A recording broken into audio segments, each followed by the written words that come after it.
It's legal to have a gun, so that's not. It's only if you pull it out and shoot it that there's an issue. Right, it's only an issue if you pull it out and shoot. We can continue our. Okay. Yeah, that don't bother me. I got my dear brother watching my back. That's probably why he came in. Pull them guns out, they shoot little kids, they shoot anybody. Oh, yeah. Not in Indiana. That's Chicago. But you continue with the interview, brother. I'm not. I got heavy security. I'm not worried about it. Okay. Well, what we do will go on for history after we done. Yes, sir. We've gone. Yes, sir. So let me ask you this question, and this is more of a since you touched on certain issues. Yes, sir. I draw from you too. Yes, so sir. A philosophical kind of a question, and that question would be: at one point, okay. Right, it's getting hot over here. Right, just keep the interview going, brother. Yeah. So that brother right there is a real live Action Jackson. Okay. So we ain't got no problem. We ain't got no problem. If he ain't moved, we good. Okay. Right. He moved. No, yeah, he got us, brother. No, okay. I guarantee your safety. Keep going. No, it's all good. So the philosophical question that I have for you, and you touched a little bit upon this. At one point, there was segregation, Jim Crow. Yes, sir. The Plessy Ferguson. There was the separate but equal, and it was separate. White water fountain, black water fountain kind of thing. So even during that the Black Wall Street time, there was a time period where we had to create for ourselves. We had to have the black store because we couldn't go to the white store. We couldn't go do all that. Right. And so do you think the desegregation at one point maybe harmed us in the sense that it took away we wanted to be inclusive so much until we no longer had that I'm gonna do it for myself. Right. I'm not gonna make that. Yes, sir. All Yes, that. Sir. What's your views on that?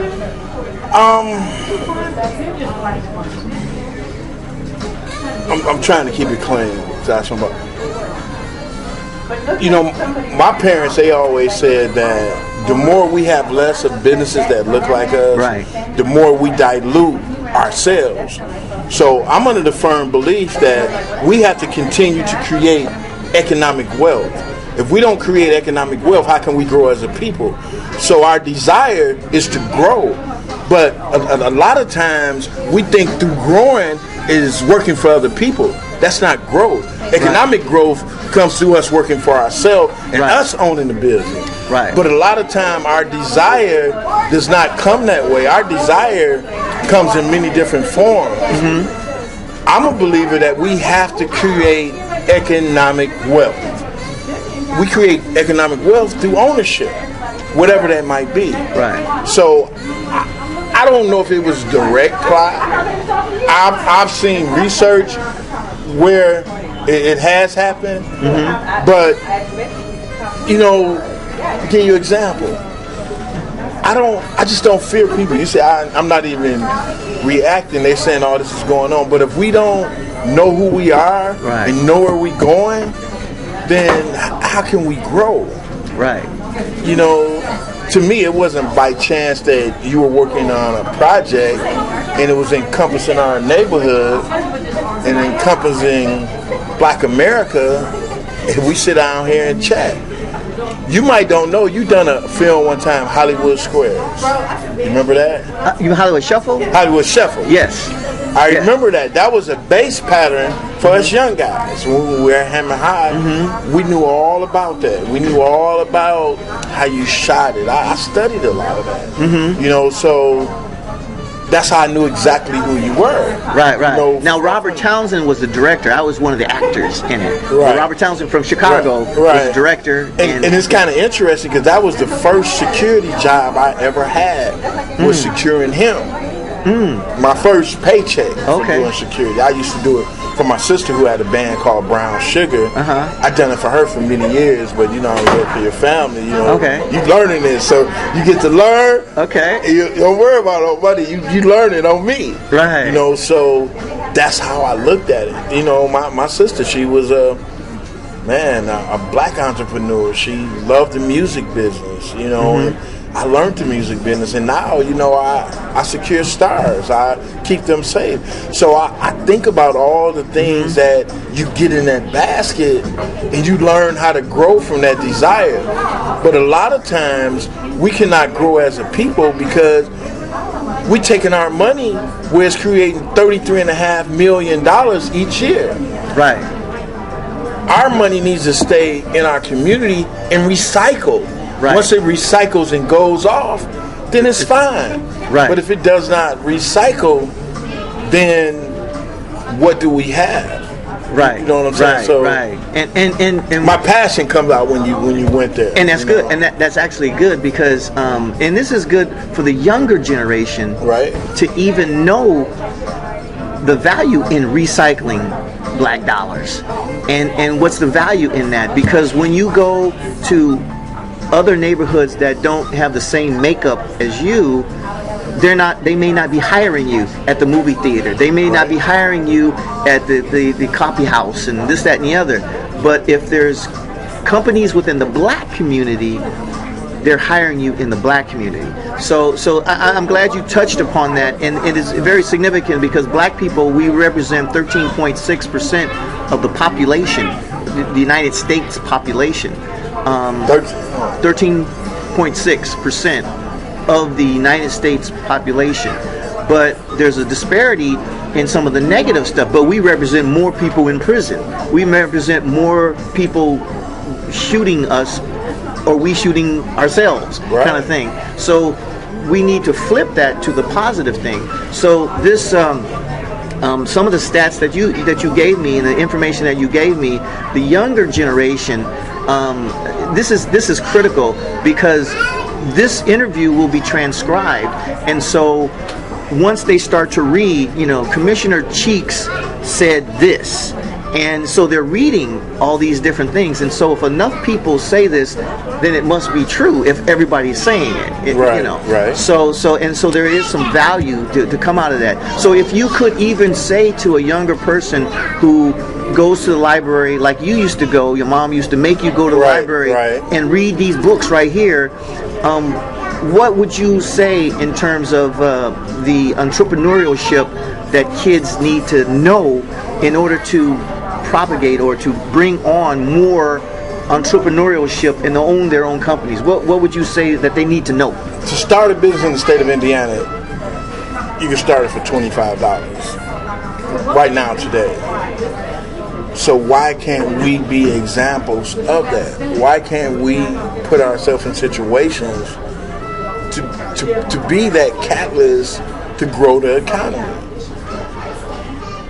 If you go into the schools, they don't teach that type of direction. They don't teach that design. Is it? Okay. We got the police happening and all kinds of stuff that's happening over there. Oh yeah. Well, you know. I always keep a few good soldiers with me, so they got that. Oh yeah. We good. It's all good. Right? Yes, sir. Yes, sir. So, you're in good hands around here. Yeah. No, but it's the real life is happening as is. So 20 Right. years from now, real life was happening. Real life, right in the middle of our interview. Exactly. You know, hey, It is what it he is. brandished the weapon. I ain't even react. That's right. That's why I said my brother got that. We keep going. Keep it going. And he ain't even coming in. What is going on out, it's gonna be out there. Right. So we keep going. No, that's brother. good. That's actually good. Brother, you're always supposed to have somebody in the shadows watching yeah. your back. He cued me. He pointed. You seen when I pointed? Oh, yeah, I just yeah. told him, hey, take care of it. You know, but I'm Right. You're comfortable. I don't have a desire to have fear. You know, I had the opportunity to work with the Nation of Islam, and that to me, I always talk about that because they gave me opportunity to use my carpentry skills to help them build mosques in Gary, and that to me it would. Okay, hold on, I want that definitely.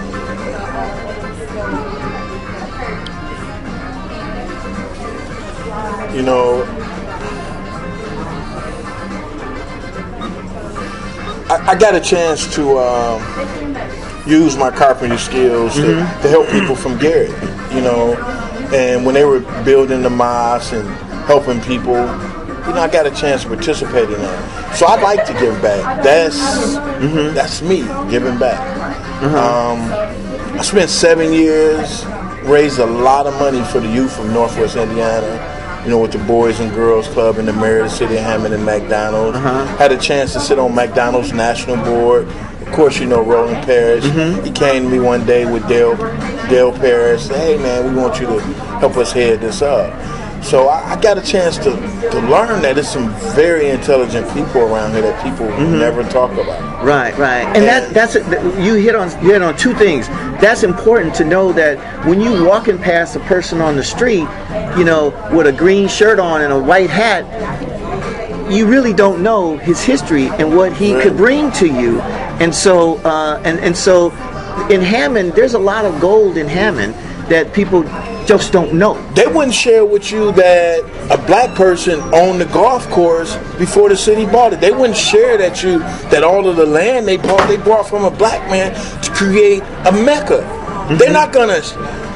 It's in the history of the casino documents, but it wasn't in the library that they bought that property from a black man. Right. And I switched the name. It used to be Lake George. I switched it to George Lake because one of my grandfathers was named George, and I couldn't just say that I was going to name it after my grandfather, but when we created the legal description, I flipped it.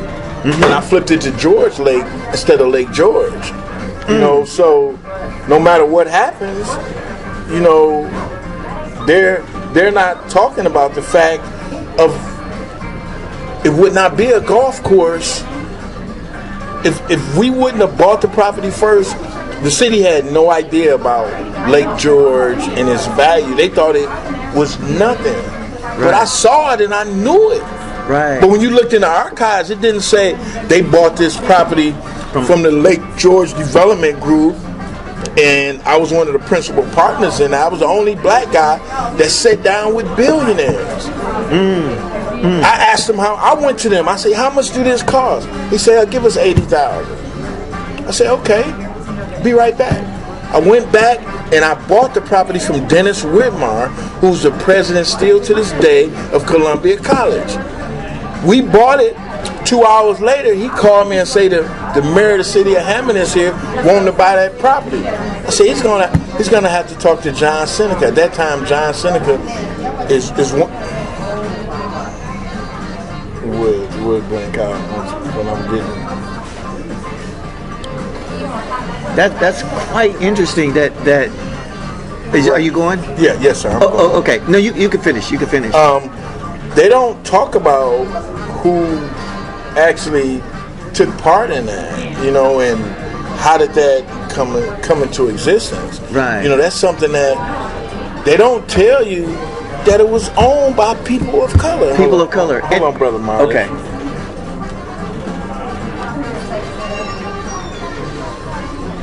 I gotta take a washroom break. Okay. No. I'm taking water pills. But this is quite interesting, and I think it's poignant too. If we didn't say one other word, that piece of gold should know that property was owned in part by black people, by you, and it is enough. Right. But go ahead, do your thing.